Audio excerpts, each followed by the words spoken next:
Rock and roll may live forever, but we only retire once. Kevin Lamour of Our Financial Plans and Quadris Investment Services offers a large range of financial solutions from some of the biggest leaders in the investment and insurance landscape of Canada. See how a solid financial plan built with friendly and professional advice can help. Find out more at ourfinancialplans.ca or give them a call at 705-949-1316.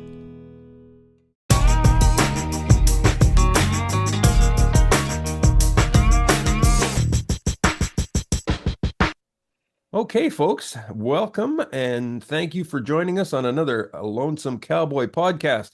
And this time, I think I'm getting a real cowboy on here, and I got a guy by the name of Zachary Lucky. If you haven't heard his music, you're gonna love it. Zach, thanks for coming. Thanks so much for having me, Brian. Pleasure to be here. I appreciate that. Zach, where are you from?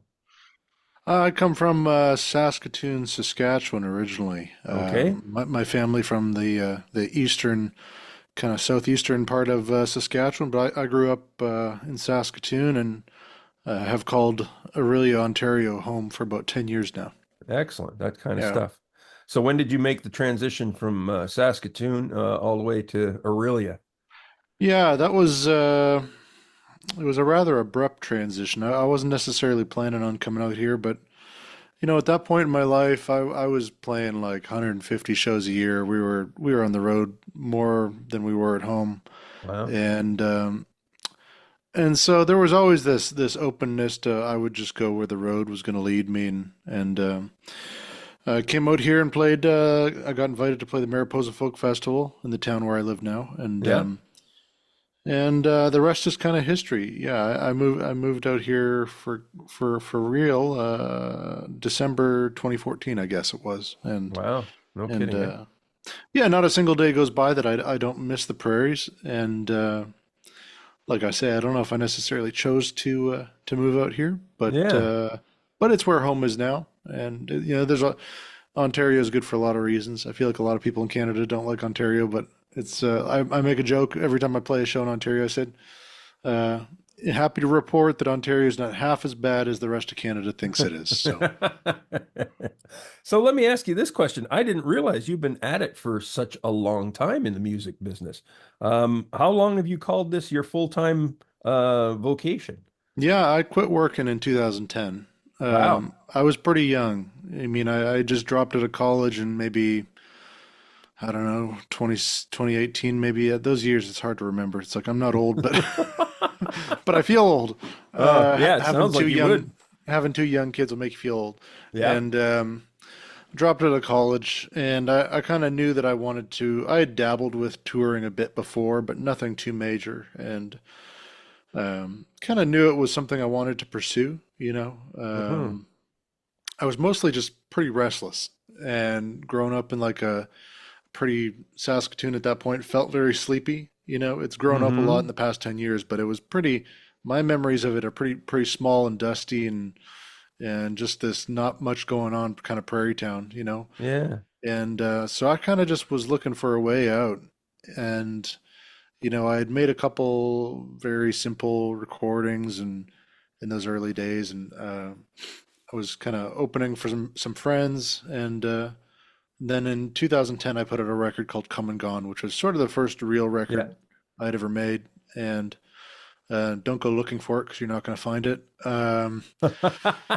One of those records, but we took that thing on the road, and I quit my job. I mean, I wasn't really doing anything serious. It was just a barista at a coffee shop. I quit my job, bought a car, and we hit the road, and just kind of full of piss and vinegar. And I think I don't know how many shows we would have done that year, but I Awesome. haven't looked back since. So Yeah, no shit. Good for yeah. you, man. Now, when you were in Saskatoon, did your folks do any of the farming ranching kind of thing? We're city people. Yeah. Are you? Okay. My grandparents were country singers Oh, really? Wow. by trade. That's all my grandfather did. His whole life was tour and sing. Did he And make any make famous at all, did he? um, he's a bit of a country music pioneer in this country, I would say. He's I try and describe his legacy, and I kind of say, well, his guitar is in this museum in Calgary, so he's kind of that level of. Oh, Um, he had numerous points in his career where he could have got quite famous, uh, but he sort of just chose a path of uh, maybe a little too similar to the path I'm on. Kind of this do-it-yourself. yeah. Went down to Nashville, didn't like it. Was going to sort of this turning point, at least for me. I haven't studied his career, but he wrote a book, and I've read it a bunch of times, and spent a lot of time talking to him and my grandmother, Yeah. and he was booked to play on this on the oh man, I'm not going to remember it now. It was a country music program on the Don, television, the Don and Messer the show. Don Messer show. He was booked Oh, on the there you Don go. Messer show, Good stuff. and he traveled out to Toronto to do this. He got there and he was anti-union, and Uh-oh. so he got there and he wasn't union, and they wouldn't let him play. Oh my. And so he turned the car around, drove back to Saskatchewan.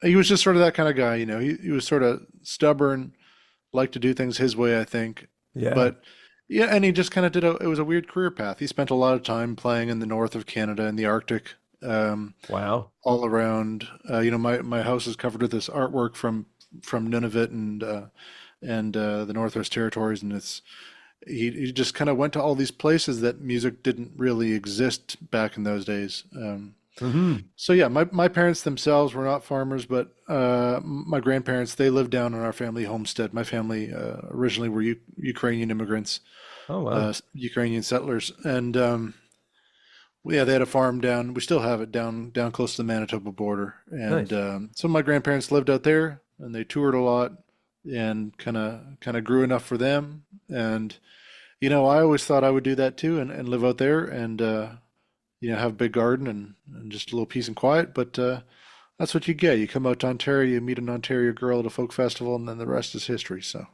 That's sounds like it was meant to be after all, isn't it? yeah. Now you do have to, after all that great story, you have to give us your grandfather's name. Oh, sure. Yeah, 100%. You can, there's really not much out there, but his stage name was Smilin' Johnny Lucky. Smiling Um, Johnny Lucky. I love it. and originally, it would have been Smilin' Johnny Lucky and his Prairie Pals was his original dance band. And, they Ah, put out a ton of vinyl records. I got all his vinyl records, and he even had one record that was pressed over in Germany. Like it was a real career, that's great. That's Um, fantastic. meager, but legendary in his own right. So He probably was doing it when another uh, lady that's a friend of mine now, I've also had her show, Debbie Laurie Kay, used to be on things like Don Messer, and she was a regular on the Tommy Hunter show. yeah, maybe. Yeah, Yeah, hard to say. exactly. It's Yeah. So, tell me about the new album, The Wind. It sounds like you are making some waves with this thing, man. yeah. This record, I really wasn't. Um, I didn't see it coming. It all started about a year ago. What is it now? It's November something or other, and Yep. we were on the road around Eastern Canada last November. Me and my Dobro player Miles, and we were doing 10 shows, 10 days around New Brunswick and Nova Scotia, and kind of got midway through that tour. And, we'd been singing some of these new songs, and that tour we brought in a few more. We're singing all these new songs, and there was a point we were in the car one day, and I looked at Miles and I said, man, if we don't go home and make this record right now, um, yeah, I don't know if we're ever going to do it. And he was supposed to fly home a couple days later after getting back to Ontario, um, and he didn't have anything up. And I've been talking to this buddy of mine who's a great songwriter named Benjamin Dakota Rogers, and Hmm. um, Ben is, if you don't know his music, he's fantastic, and he's kind of blown up the past couple of years. He's gotten really big on TikTok and um, fantastic in his own right. And he started showing up at my shows a couple of years ago. You just come to these random shows. You show up in London or Waterloo or Stratford or somewhere, um, and he kept saying, "Man, you got to come down to the farm and do some recording down here." He's down around Port Dover, and And it's kind of this, people say this kind of thing and they say, "Oh, come down, we'll do a thing," and you never really believe them. Yeah, right. But we were in the car in New Brunswick, and I reached down phone, or I didn't reach down phone, said, "Hey Siri, call Benjamin Dakota Rogers." Called him up, and I said, "Hey man, what are you doing next week?" And he said, "Oh, I guess we're making a record, eh?" And so we canceled plans and rebooked Miles's flight back to Alberta, and yeah, got back from the tour and went down and just started cutting this thing. And it happened really quickly. We I think we tracked the beds in 2 or 3 days, 2.5 days maybe. Hmm. Myself and Miles on dobro. Did all my vocals and guitar live off the floor. Um, Yeah. and then Ben and I kind of built the rest of the record with a handful of musicians in the weeks that followed that. And I think by January we were almost sending off to mastering. So um, happened really quickly, and I kind of had this. I think originally I was almost thinking about just up and putting it out like in March, April, or May of this year. Right. But kind of decided to sort of take my time and try and do like a real good release strategy. Good for you. And anyway, so it's kind of a collection of tunes that some of them are older songs of mine, some of them were pretty brand new, and a collection of tunes that are kind of um, I noticed at some point a couple of years ago that, and if you would never notice it just by skimming through my songs, but if you really listen to them, I mentioned the wind a lot. Um, Hmm. I get people saying, "Well, what's in the water in Saskatchewan? What's so special?" Because there's a lot of fantastic artists out of Saskatchewan right now. You look at like Coulter Wall and Yes, I know. um, Casey and Clayton and Yeah. Deep Dark Woods and all these fantastic people. Yeah. And I was out there a couple years ago. I was heading up north to a bluegrass festival, and I got out of the car and I just stood there in this farmer's field, and I heard the wind just rustling through the wheat field and through the birch trees. I thought, man, it's not the water. That's it right there. It's The sort of this wind. vibration. Interesting. That's what I really miss. Yeah. Um, that and the space and the sky Yeah.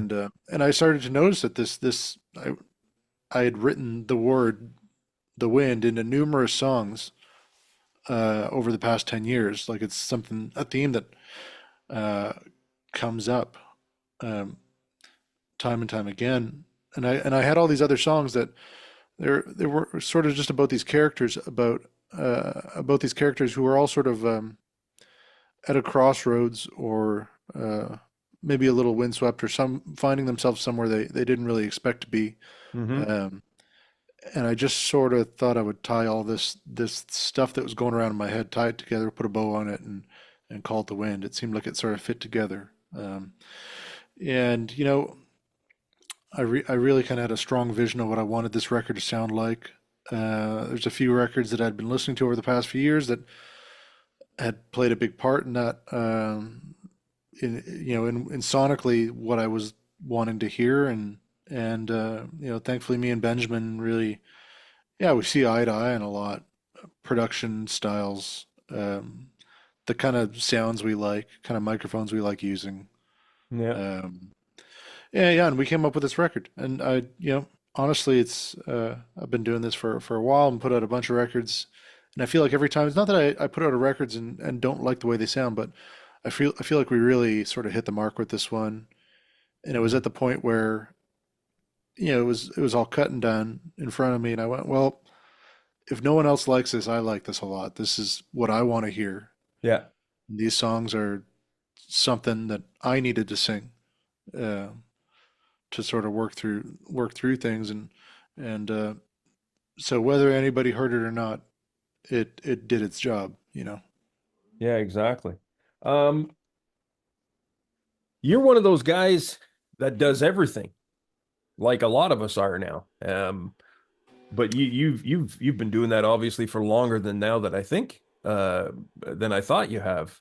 Um, is it what you prefer, Zach, or would you really like that recording contract? Or because I know how I feel about it. So I'm curious where it is somebody like you is having that kind of success where labels would start to pay attention. So what would your choice be if someone came knocking on the door, considering what the landscape of the music business is like? Yeah, that's really tough. Uh, yeah, I think about that a lot. Good. Um, I have a list of goals on the wall right here. You can't see it, but Okay. uh, you know, um, number one on that list is work less, live more, write more. Uh, the second one is enjoy the grind. There you go. I kid you not. Cool. And then towards the bottom of that it says build a team. Uh, you know, I've done this independently for going on 15 years almost, and um, not necessarily by choice, but I've really learned to love it. Um, I love the nitty gritty. I love um, being able to pull a rabbit out of a hat. This whole thing is kind of that right there. It's sort of a magic trick. You kind of go, well, I think I want to do whatever, X, and then you figure out how to make it happen. Yeah. Uh, and I sort of like that work. I like the data. I like the back end. Hmm. I kind of like having my hands in all the pots. I like mailing out the records because it gives me this connection with people who are actually buying stuff. Of And I course. think that people who are buying it like that too, like I'm writing these people a handwritten letter and sticking it in the record. There's this connection. Music for me has always been about my songs connecting with people and going out there and playing them and physically connecting with people. Yeah. There's been Uh, points in my career where, like, I've had a few agents and stuff, and worked with a couple different labels. And not that any of those experiences have been bad per se, but it's sort of just worked out where I've had to learn these skills, and I'm glad that I have this know-how because I have friends who are in the industry who just they don't know how to do any of it, yeah. They've Right. been putting out records for 15, 20 years and they couldn't release a record by themselves if they wanted to, or book a tour by themselves if they wanted to, I'm beginning to think I'm that way. Um, but in the same breath, work less, live more. The whole Yeah, I get point it. is to kind of get to this point where this thing is sustainable, you Yeah. know, because for a lot of years it kind of I've been doing CPR on it and on the daily and trying to keep it alive because Okay. let's be honest, it's the industry right now, and especially the past 4 or 5 years has been going through a lot of turmoil, especially us small independents. But things So, are growing. yeah, I've just started working with a couple agents in Europe, which is just and they came to me, which was just it was the first time that's that's ever that's happened. Somebody said, that's "Hey, can I great. book a tour for you?" And it's like, uh, okay. Sure. And the thing is, I now have the skills to know what that should look like, Yeah, so exactly. I can tell them exactly what I want and need to happen. Yeah. And so I mean, yeah, hopefully someday it grows into something that's a little bigger than just me, because I don't want to be, you know, I'm what 35 now. I would like to just do a little more living and a little less grinding at some point, but I certainly Attaboy. do. I certainly Attaboy. do enjoy the work. So Well, hey, Zach, I never would have picked you for 35. My kid's 38. There you go. So listen, we and this is the part that one of the reasons I started this podcast is I wanted to get people's perspective who are in kind of the same shoes I am, out there doing it themselves. You're doing it really well, but there always comes back to the same issue. Musicians are basically a lot of times playing for the same money they played for 30 years ago. And you might be playing for the same money you played for when you first got started. What do you yeah. think we can do about to affect some change that? I know there's not one right answer, but I think everybody's been contributing something to this question. So I'll let you have your shot. Oh man, I don't know. It's really tough. Thankfully, I'm not playing for what I was. I mean, when we started, we were playing in church basements and sleeping on floors. We've graduated to couches now, but Gotcha. Oh, good. gotten off the floor and made it to the Yeah. couch. Hmm. Um, and like if 12, 13, 14 years ago you would have told younger Zach what I make now at a show, I would have went, "Wow, that's crazy." But life was a lot cheaper then, you know? Everything is more expensive now. Driving the car to go play a random one-off show in London is more expensive now. You know, I used to go and do that for a couple $100, and you can't do that anymore, you know? Hmm. Um, I think you sort of have to just decide what your work is worth. You know, like a plumber knows what his time is worth. Yeah. A carpenter knows what his time is worth. And there's going to be things that I do that are where I don't make as much as I think I should, but there's other capital involved. You know, there's maybe it's a show that makes me feel really good, or a room I really like playing, or whatever it Hmm. is. You know, Hmm. Yeah. there's always sort of a trade-off, but I don't really know like where the industry's. I can't imagine being a young artist now starting out and trying to do it because I think playing live shows is, maybe I'm wrong, maybe I live under a rock, but it's like it's getting harder and harder. There's Yeah. fewer venues. Back in the day, venues would sort of like work to build an artist up in an area, you know. Yeah. Um, when I started out, we'd go and we'd play in Regina like 2 or 3 times a year, and I got involved with some people who kind of helped build these shows that I was doing, and then we branched out and did Edmonton and Calgary and Winnipeg, just each market, just a couple times a year, trying to build something. I don't think that sort of thing exists anymore. You know, I guess everybody's just doing it online and doing the TikTok and the YouTube, and I'm trying to adapt to that too. Hmm. Um, because that's a pretty crazy thing. You start thinking about that, like the fact that you have all those millions of people at the tip of your finger. Yeah. You just got to know how to reach them, you Yeah. know. Yeah. So I think for me, I think I've kind of jostled away from your question here, but That's okay. it kind of just gets me thinking about how we have to be able to adapt. Um, and I've never been good at that. You know, when there's a new platform out, I don't want to join up. I don't want to Y- start this new thing. I don't want to You're figure it out. you're not an early adopter, neither am I. I just want to go and play my shows and come home and lay in my bed, you know. And you know, that's really not necessarily where the industry is going. Right. I still really want to continue to build a thing in the physical sense, you know, and whether it be small or like I came up to Northern Ontario for no Mm. reason the other weekend to go and play these shows, and like why would you go and play in Wawa? Well, you know what? There's a couple people there, and I met this one guy, and he became a pretty big fan, I think, Cool. and he worked at this magazine, and we have this connection. You know, it's Yeah. like I've always looked at this like you're building. If you're trying to make a career as an independent artist, you kind of have to look at it like one person at a time, Yeah. and you know I forget where I've heard this somewhere along the line, you know, trying to build up to like, you know, who are your whatever, your 10 people, and then your 100 people, and then your 1,000 people. If you got 1,000 people in your court, you can do a lot, you know. Um, if you're trying to crowdfund a record, you have 1,000 people and everybody puts in $10, there's your record, Done. you know. Yeah. So I don't know. It's kind of just about, for me, it's been about a slow build, uh, trying to always be cognizant of what my time is worth Yeah. and also what I need, you know. Sometimes I just need to go play that junky show for $200. Sometimes I need that. Keeps you honest, you know. I did that the other day, as a matter of fact. I played a place for tips. I Hey, you know what? I said, You know, you got nothing on the go? I know the owner, and she said, yeah. And I said, sure. I said, look, not going to cost you a dime. Can I use your PA? Sure. You yeah, know, you got to do and that sometimes, you know. that's just it. I just had to get out and play. Yeah, no, exactly.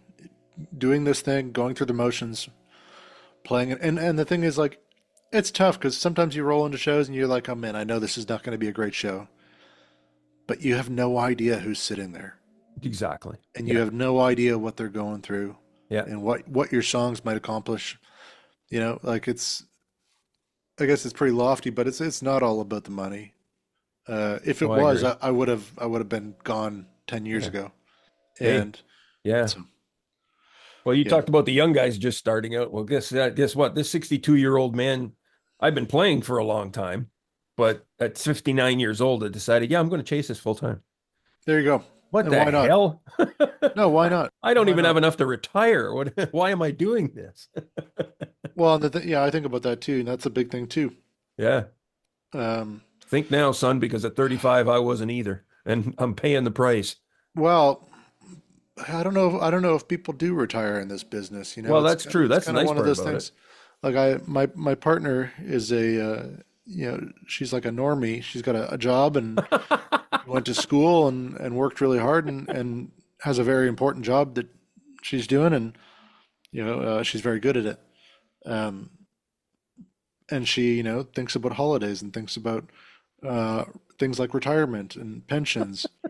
All the And stuff normal people think about. I go like when I'm 60, I'm I'm still going to be doing this.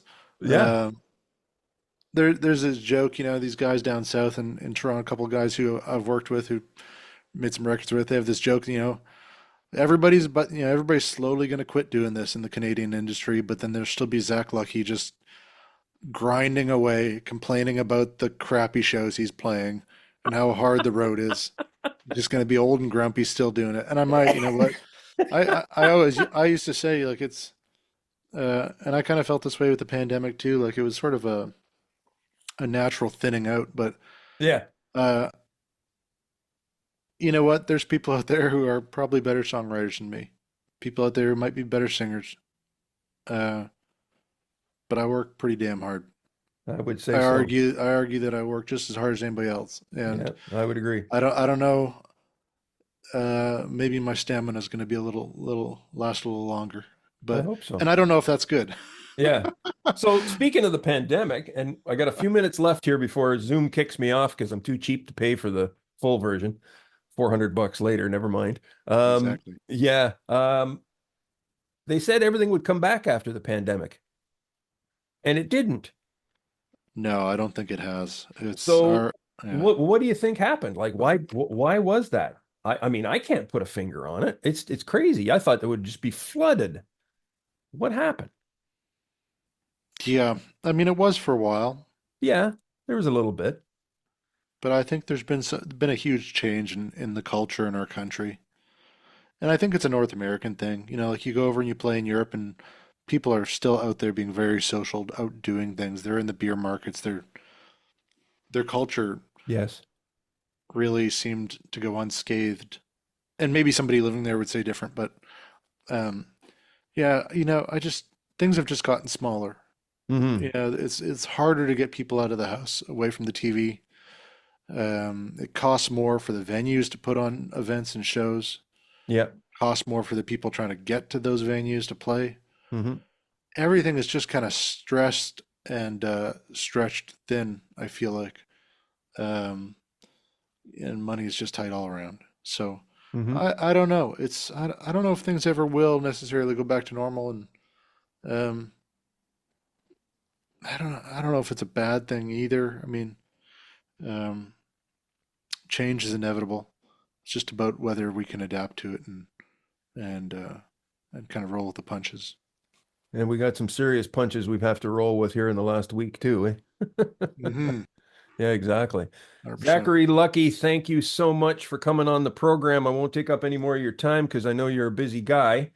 But I do want you to tell the folks again about the new album, where to find it, where to follow you and find out what's going on, and go for it. Sure. Yeah. Yeah. You can be sure to give my new record, The Wind, a listen. It's out now.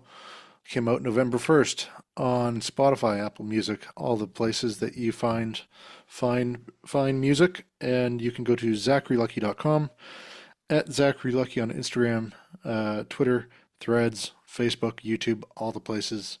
I'm trying to just remain as active as I can online and posting new videos and content all the time and love interacting with people there. So Excellent. thank you so much for having me on the show, Brian. I really appreciate it. Well, I appreciate it, Zach, and hopefully we get you back up here in Sault Ste. Marie again one time and see what we can do.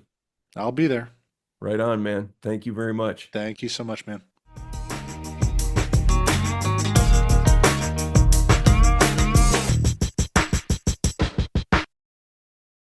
Rock and roll may live forever, but we only retire once. Kevin Lamour of Our Financial Plans and Quadris Investment Services offers a large range of financial solutions from some of the biggest leaders in the investment and insurance landscape of Canada. See how a solid financial plan built with friendly and professional advice can help.